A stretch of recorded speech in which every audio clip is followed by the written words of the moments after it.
If you dare to explore the darkest mysteries, subscribe now to Ghost Whispers. The Old Woman in the Nursery. I used to work at a small family-owned plant nursery on the outskirts of town. It was the kind of place where everything felt alive, not just the plants but the old wooden shelves, the dusty glass panes, even the air. My shifts were usually during the day, but every once in a while, I'd stay late to close up, especially in the spring when customers came in droves. The nursery had a certain charm in the daylight, birds chirping, sun streaming through the greenhouses, but after dark, it transformed into something else entirely. Shadows stretched unnaturally long, and the quiet became oppressive, like the whole place was holding its breath.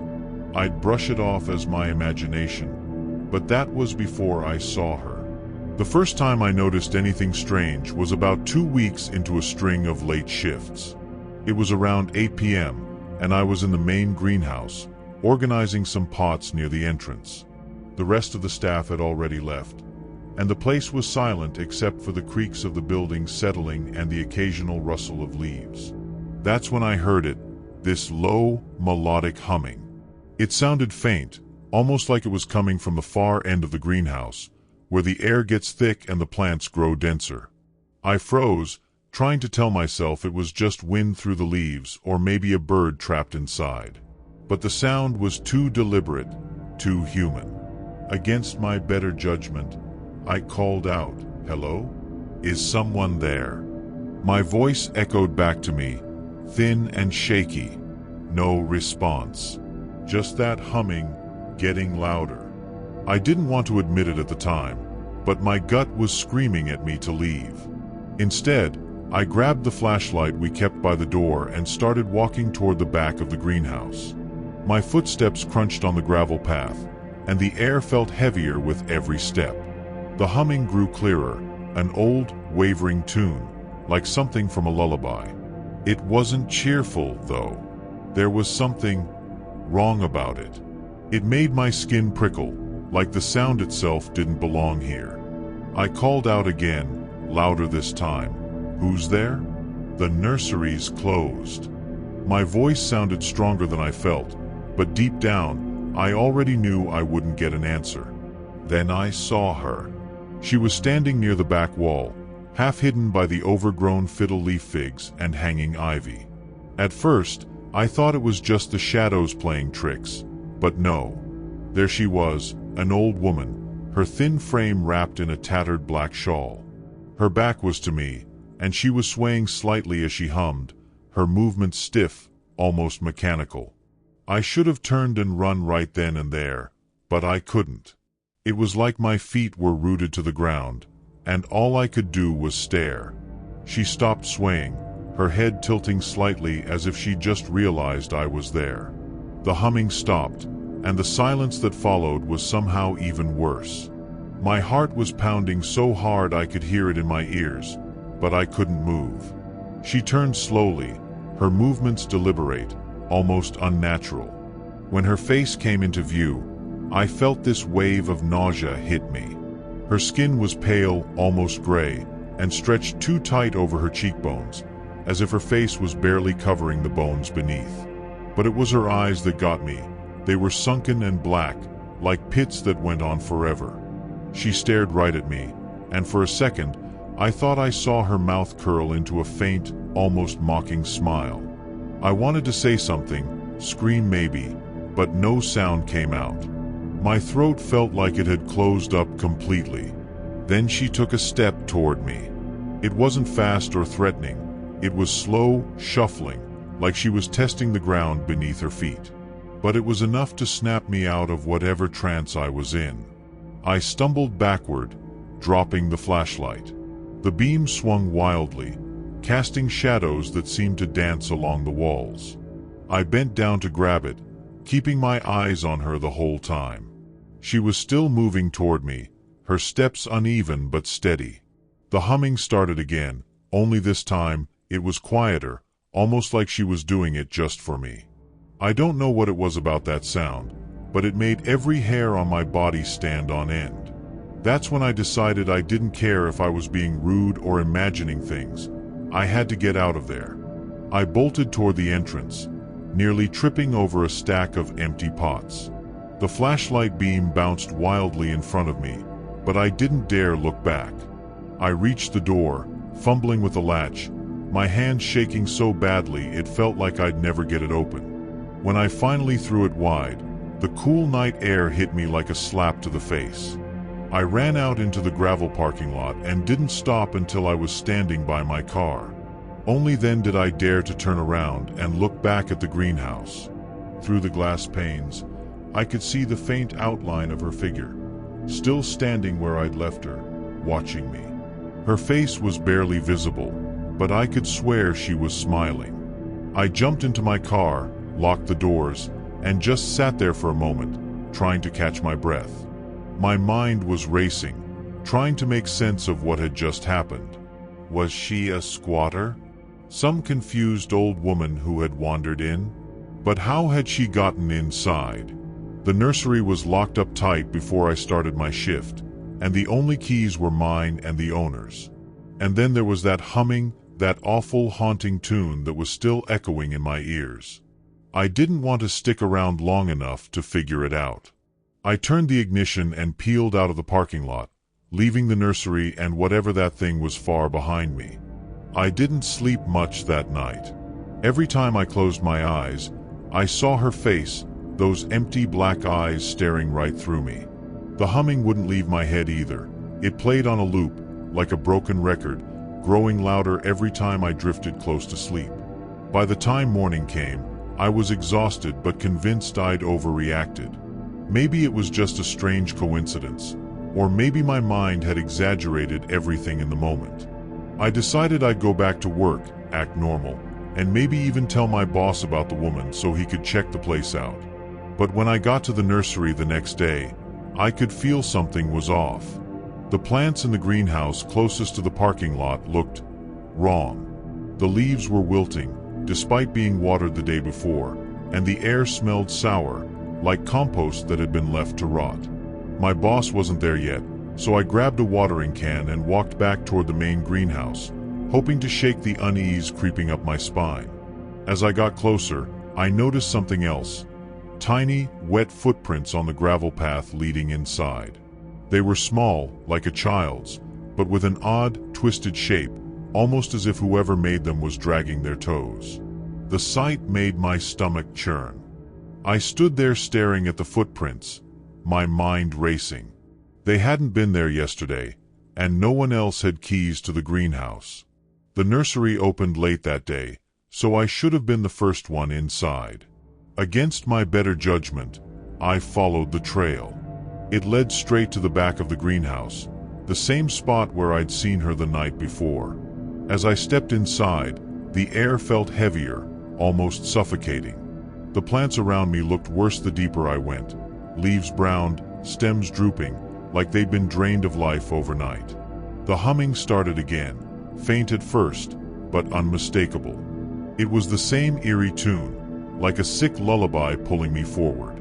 My breath caught when I turned the corner. The old woman was there again, standing exactly where she'd been before. Only now, she wasn't swaying or humming.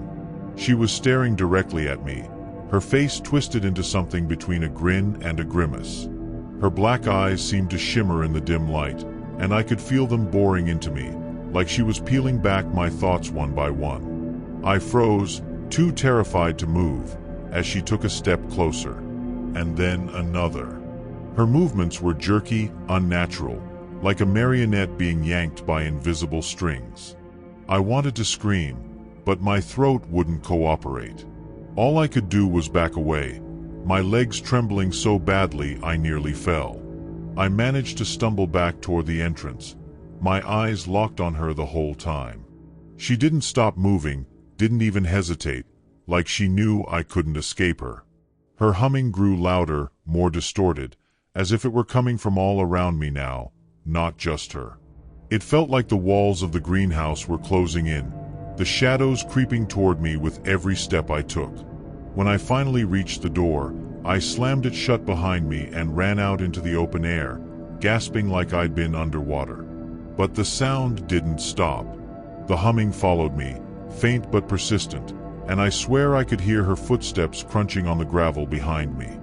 I didn't stop running until I was in my car with the engine roaring. I looked back at the greenhouse one last time, praying I wouldn't see her. At first, it seemed empty, just rows of plants swaying gently in the breeze. But then, in the far corner, I caught a glimpse of movement. She was standing just inside the door, her head tilted at an unnatural angle, watching me leave. That was it for me. I didn't wait for my shift to end or for my boss to arrive.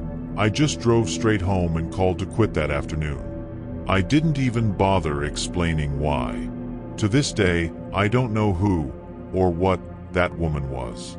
But every so often, when I'm alone at night, I still hear that humming faint and distant, like it's waiting for me to come back. The Haunted House Nanny. I took the nanny job because it seemed perfect. Decent pay, flexible hours, and a sweet family with 2 kids, Emma, 5, and Max, 8. Their house was an older, 2-story colonial on a quiet street, surrounded by towering oaks. It had that charming lived-in vibe, creaky wooden floors and all, but I didn't think much of it at first. My first few days were normal, reading books to the kids, preparing snacks, and walking their hyperactive dog around the block. It was on my 3rd day that I noticed something odd. While I was putting the kids to bed, I heard faint footsteps in the hallway. At first, I assumed it was one of them sneaking out, but when I peeked into the hall, it was empty. I chalked it up to the house settling, but something about how deliberate those steps sounded made me uneasy. A few nights later, I was babysitting late because the parents had a date night. The kids had been asleep for hours, and I was on the couch watching TV. Out of nowhere, I heard a door upstairs slam shut, loud enough to make me jump. I bolted up, heart racing, and ran to check on the kids. Both of them were sound asleep. Then I noticed the door to the parents' bedroom was open, even though I remembered closing it earlier. I shut it again, but as I turned to leave, I swear I saw a shadow move across the wall behind me, even though the lights were off. My stomach dropped, but I convinced myself it was just my nerves. The next time I came over, the parents casually mentioned that Emma had been waking up more often than usual, claiming she was seeing someone in her room at night. They brushed it off as just a phase, maybe a bad dream or an overactive imagination. I tried to do the same, but the details Emma shared with me gave me chills. She said it was a tall man who stood near the closet and sometimes whispered things she couldn't understand. I didn't want to scare her, so I told her it was probably just shadows from the trees outside. Still, that night, I made sure to double-check the windows and the locks. But the uneasiness in that house felt heavier, like I couldn't shake the feeling that someone was watching me. That night was the worst. Around 11 p.m., after the kids had gone to bed, I was tidying up the kitchen when I heard what sounded like faint laughter coming from upstairs. I froze. It wasn't playful or childlike. It sounded warped, distant, and wrong. Grabbing my phone, I went upstairs, my legs feeling like lead with every step. I checked the kids' rooms first. They were still asleep. When I turned to head back downstairs, I noticed the parents' bedroom door was open again. This time, though, I could hear something, a soft, rhythmic creak, like the rocking chair in the corner was moving on its own. I couldn't bring myself to go in, so I just stood there, staring into the dark room, my hands trembling. I didn't want to seem paranoid, so I didn't mention anything to the parents when they got home that night, but I couldn't shake how wrong everything felt. The next day, while the kids were playing in the living room, I decided to tidy up their parents' bedroom. I thought maybe if I spent some time in there during the day, it would feel less intimidating. As I folded some laundry on the bed, I noticed a strange draft, even though the windows were closed. That's when I saw it. On the dresser, tucked behind a picture frame, was an old, faded photo of the house. It looked ancient, like it was taken decades ago. But what really struck me was the figure standing in one of the upstairs windows, a dark silhouette with no distinct features. My heart raced as I shoved the photo back where I found it and hurried out of the room. Later that evening, the kids and I were playing hide and seek. I was counting in the kitchen when Max suddenly ran out of the basement, pale as a ghost. He wouldn't even tell me what happened, just kept shaking his head and saying, "I don't want to go down there ever again." When I pressed him, he muttered, "Someone's down there." I was about to reassure him it wasn't possible, but just then Emma, who was hiding upstairs, started screaming at the top of her lungs. I sprinted up the stairs, 2 at a time, and found her standing in the hallway, pointing toward the parents' room. "He's in there," she shrieked. My blood ran cold. I grabbed both kids and locked us in Emma's room until their parents came home. The parents were concerned when they saw how shaken I was, but they didn't seem entirely surprised. When I told them what happened, they exchanged this look, like they'd been expecting something like this. That's when they finally admitted that they'd been hearing strange noises and feeling an odd vibe in the house ever since they moved in a few months ago. The mother confessed she'd even seen shadows in their bedroom at night, but convinced herself it was exhaustion or stress.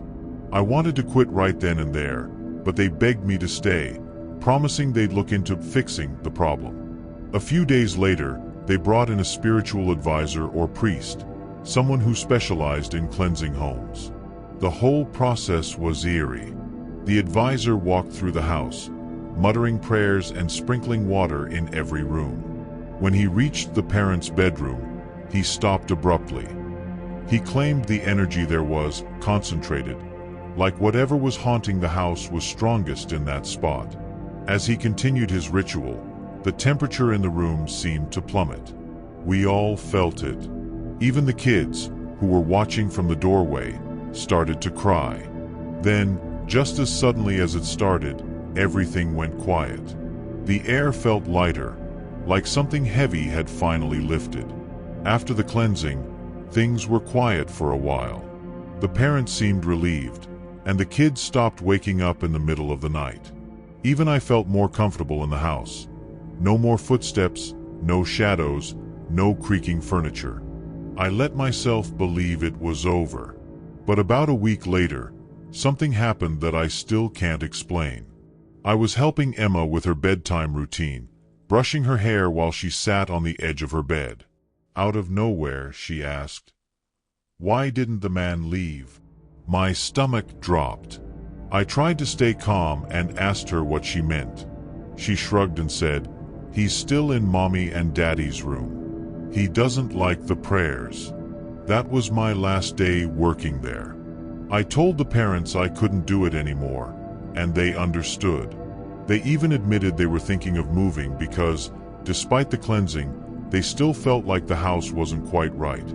I don't know what became of them or the house, but I still think about it sometimes.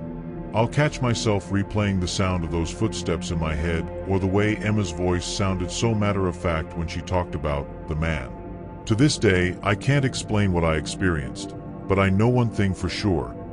There was something in that house, and whatever it was, it didn't want to leave.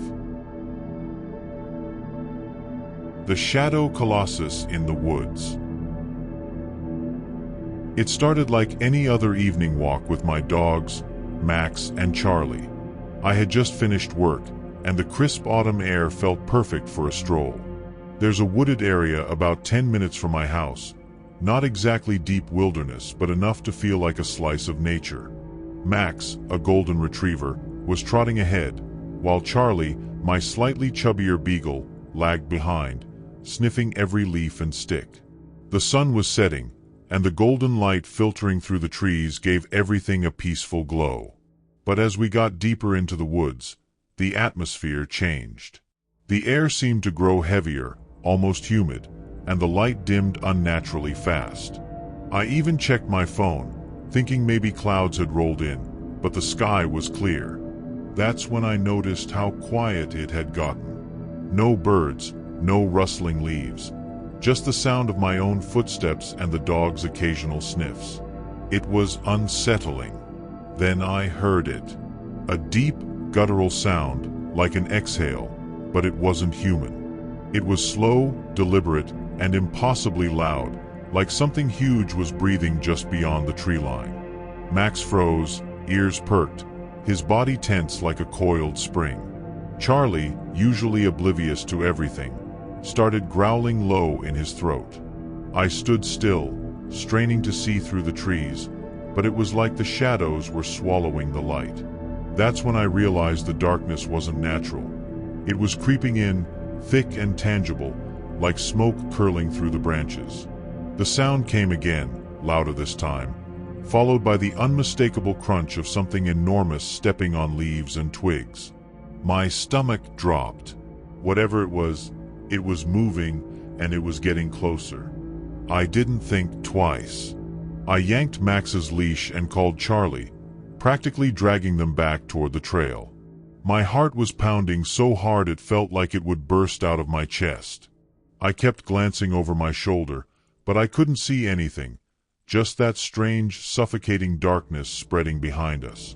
The sound of the footsteps continued, slow and deliberate, but they didn't sound like they were coming from the ground. It was as if they were above us, something massive moving through the trees. I couldn't wrap my head around it, but I knew one thing for certain: we needed to get out of there. Max started barking wildly, his deep voice echoing through the woods, while Charlie whimpered, tugging at his leash to go faster. My skin crawled. Whatever was following us wasn't trying to stay hidden anymore.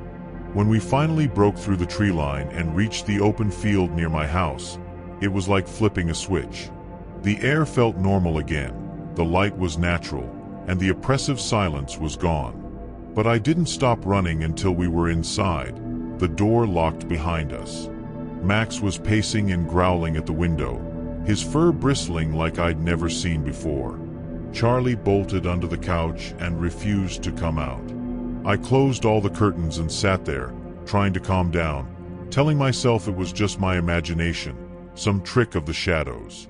But that night, as I was lying in bed, I heard it again, those same heavy, deliberate footsteps. This time, they weren't in the woods. They were circling my house. I didn't want to believe it at first.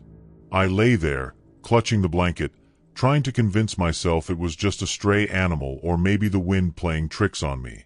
But the sound was unmistakable, slow, heavy thuds, like something enormous was pacing just outside. My dogs were going crazy. Max was barking furiously at the front door, and Charlie, who never barked at anything, was howling from under the couch. My bedroom window faces the backyard, and against my better judgment, I got up and peeked through a small gap in the curtain. What I saw, or didn't see, still haunts me. The backyard was pitch black, but not the kind of darkness you'd expect at night. It was deeper, like the shadows themselves were alive and moving.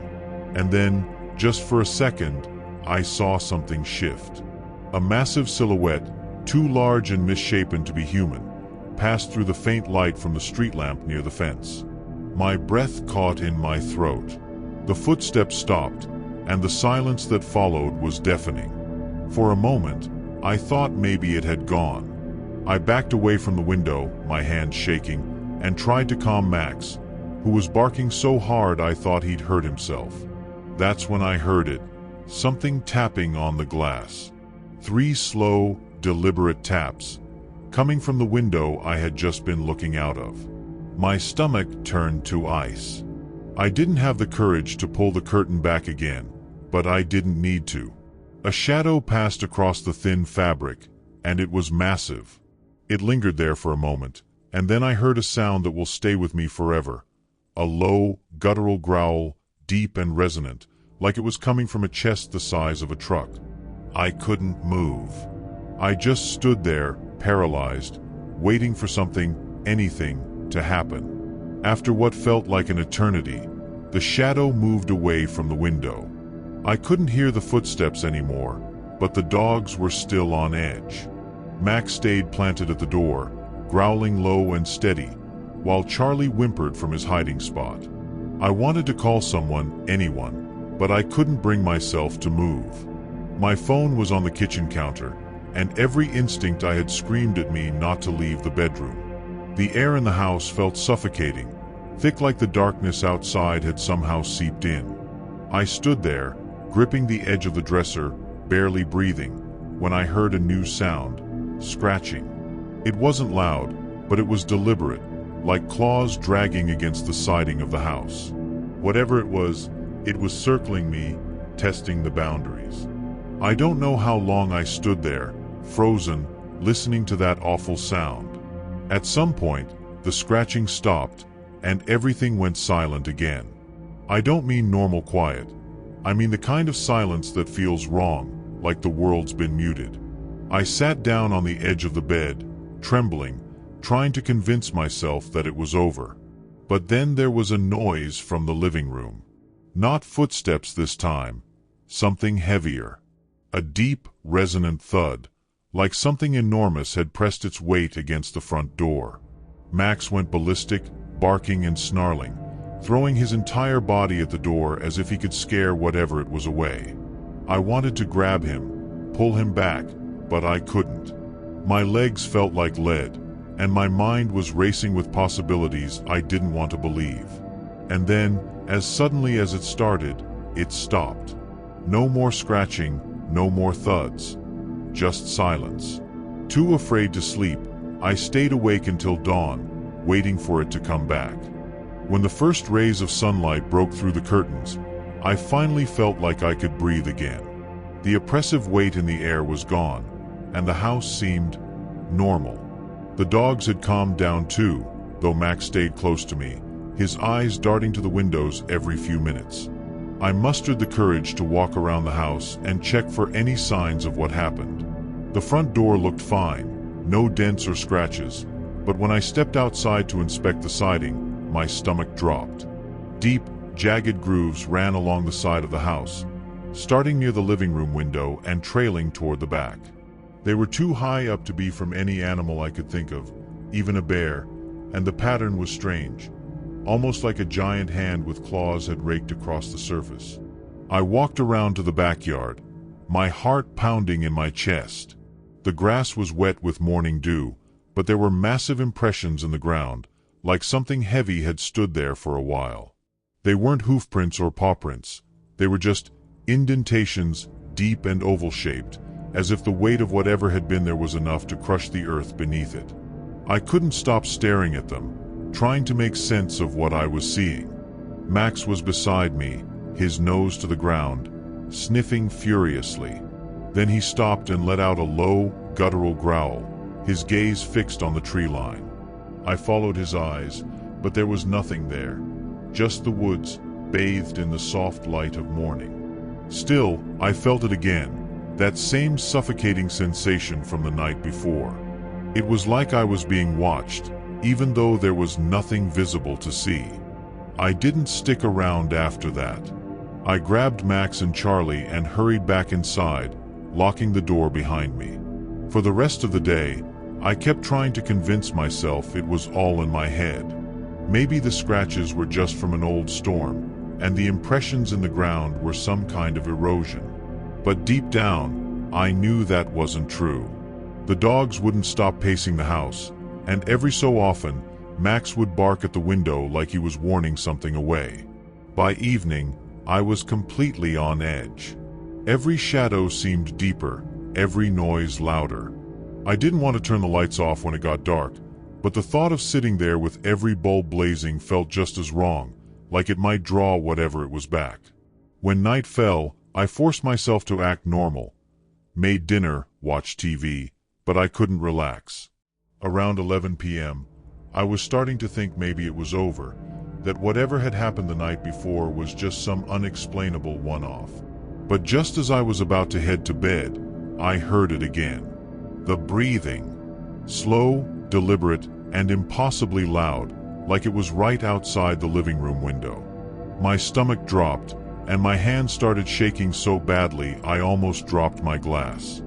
I froze, not daring to move, as the sound continued. This time, it didn't escalate to footsteps or scratching. It just stayed there, steady and terrifying, as if it was waiting for me to acknowledge it. I didn't look. I didn't go to the window. I just sat there paralyzed, until hours later when the sun came up and the breathing finally stopped. The water hazard monster. I used to make a decent living as a golf ball diver. It's not glamorous, but it pays the bills, especially if you know the right spots. Old, abandoned courses were my favorites. They're untouched, overgrown, and usually loaded with balls no one bothered to fish out. A friend tipped me off about this course on the outskirts of town, closed for years. The place was a wreck when I got there. The clubhouse was caved in, the greens were brown patches of weeds, and the water hazards were thick with algae. Perfect, I thought. Less competition. I parked my truck at the edge of the course, suited up, and grabbed my gear. The air smelled heavy, like rotting vegetation, but I figured it was just the stagnant water. I was wrong. The first pond was a jackpot. Murky as hell, but I could feel the golf balls with my hands, slick and slimy under layers of muck. I'd been at it for about an hour when I noticed something. The water got colder, way colder than it should have been for a shallow pond in the middle of summer. Then, the silence hit me. No frogs, no crickets. Just the sound of my own breathing through the regulator. I surfaced to shake the feeling off, but as I was treading water, I saw ripples on the far side of the pond. Big ones. At first, I thought it was a snapping turtle or maybe an alligator someone had dumped out here. But when the ripples stopped, I felt something brush against my leg. Something solid and smooth, like the side of a fish, only much, much bigger. I froze. My first instinct was to tell myself it was just a log or some debris stirred up from the bottom. But deep down, I knew better. Whatever touched me wasn't stationary. It moved. My heartbeat thundered in my ears as I sank a bit to get a better look underwater. The visibility was awful, but I could see enough to make out a shadow, a massive hulking shape gliding near the pond bed. It wasn't a fish. Its body looked reptilian, covered in dark, scaly ridges, with a thick tail that swayed like it was built for speed. I shot to the surface, panicked, and kicked toward the edge, but the thing followed. I could feel the water pulling behind me, like it was chasing me. I made it to the edge and scrambled up the bank, slipping in the mud and ripping my wetsuit on a sharp branch. I turned around just in time to see it rise halfway out of the water. Its head was massive, with glowing yellow eyes that locked onto me. Its jaws opened slightly, revealing rows of jagged teeth. The smell hit me next, like a mix of wet earth and decaying meat. My legs refused to move, like they weren't even mine anymore. It hissed, a deep guttural sound that rattled my chest, and then it lunged forward, its claws raking the muddy bank where I'd just been standing. That snapped me out of it, and I ran as fast as I could toward my truck, slipping and falling every few steps. I reached the truck and yanked open the door, fumbling for my knife in the glove box. My hands were shaking so badly I nearly dropped it, but I managed to grip it tight as I turned back toward the pond. The creature was dragging itself onto the bank now, its enormous tail swiping side to side, flattening the tall grass. I couldn't just leave, I had to get my gear. My air tanks, my regulator, they were all sitting at the water's edge. I don't know if it was stupidity or desperation, but I decided to make a run for it. Knife in hand, I sprinted back to the pond, hoping the thing would stay distracted long enough for me to grab my stuff. But as soon as my foot hit the mud, it whipped its head toward me and charged. Its speed was unreal, like a crocodile on steroids. I barely had time to react. I swung the knife wildly as it snapped at me, its jaws missing my arm by inches. I hit something, I don't even know where, but it roared and thrashed, knocking me into the water. That's when I realized how strong it was. It didn't just drag me under. It yanked me like I was a rag doll. The world went dark, murky, and cold as its claws dug into my leg. I stabbed blindly, kicking and struggling, the air bursting out of my lungs in panicked bubbles. Then, by some miracle, I felt it let go. I broke the surface, gasping for air, but the fight wasn't over. I could hear it thrashing behind me, its tail whipping the water into a frothy mess. My leg was burning, and I knew I was bleeding, but I didn't stop. I clawed my way up the bank and turned to see the creature lunge again, its jaws snapping shut just shy of my foot. Without thinking, I threw the knife. It wasn't a calculated move, pure instinct, but it struck, embedding deep into the creature's side. The thing reared back, its roar deafening, and disappeared into the water with a massive splash, sending waves crashing over the banks. For a few seconds, I just sat there, frozen, staring at the ripples spreading across the surface. My body wouldn't move, and my mind felt like it was trying to process 1,000 things at once. The pond was calm now, but I couldn't shake the feeling that it was still there, just below the surface, watching me. I forced myself to stand, hobbling toward my gear. My bag was soaked and covered in mud, but I didn't care. I grabbed what I could and limped back to the truck, feeling like the thing was going to burst out of the trees or the grass at any moment. When I finally reached the truck, I slammed the door shut and locked it, even though it wouldn't have done much against something like that. My hands were shaking so bad it took 3 tries to get the keys into the ignition. As the engine roared to life, I didn't even bother buckling up. I just gunned it, tearing through the overgrown path that led back to the main road. Every bump and shadow in the rearview mirror made me jump, convinced it was chasing me. The whole drive home, I kept replaying what happened in my head, trying to make sense of it. What the hell was that thing? It wasn't like anything I'd ever seen before. Not a gator, not a turtle, not anything that should have been in that pond.